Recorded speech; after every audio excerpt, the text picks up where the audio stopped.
mais on va vous expliquer comment vous déplacer en sécurité quand vous êtes à l'extérieur en tant que piéton.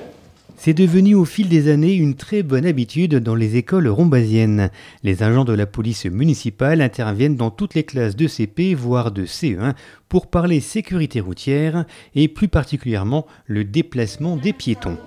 On risque d'aller sur la route pour aller chercher le ballon? Non, sinon il va nous écraser. Eh ben oui, donc si on joue sur le trottoir. Grâce à une partie théorique en classe, avec notamment des vidéos et des documents pour découvrir les bons et les mauvais réflexes à faire et à ne pas faire, tout ce petit monde se retrouve à l'extérieur pour une partie pratique.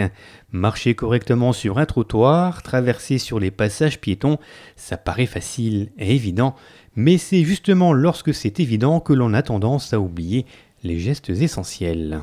L'idée étant de savoir circuler sur un trottoir en toute sécurité, être attentif à son environnement et connaître les bons réflexes aussi lorsqu'on traverse. Donc on leur explique de bien regarder à gauche, à droite et à gauche avant de traverser, ne pas courir et vraiment être attentif à l'environnement. Voilà, il s'arrête. Alors on fait un contrôle à gauche, à droite, à gauche. Tout le monde est arrêté, alors vous pouvez traverser toutes les deux.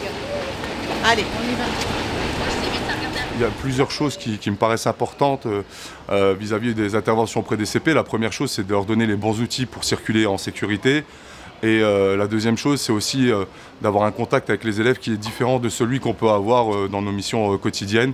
C'est une proximité qui, je pense, est importante pour nous, pour les élèves, pour le corps enseignant et pour les parents d'élèves également.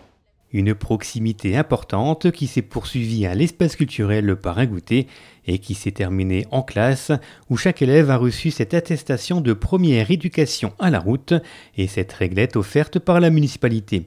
Une opération rondement menée dans les 5 groupes scolaires de la ville et une belle occasion aussi d'interpeller l'ensemble de la population, jeunes et moins jeunes.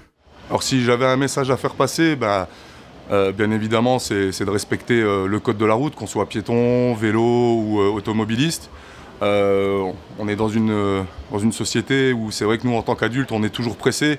Je pense qu'il faut inculquer les bons réflexes aux enfants dès le plus jeune âge et prendre le temps d'expliquer les choses, de montrer les choses.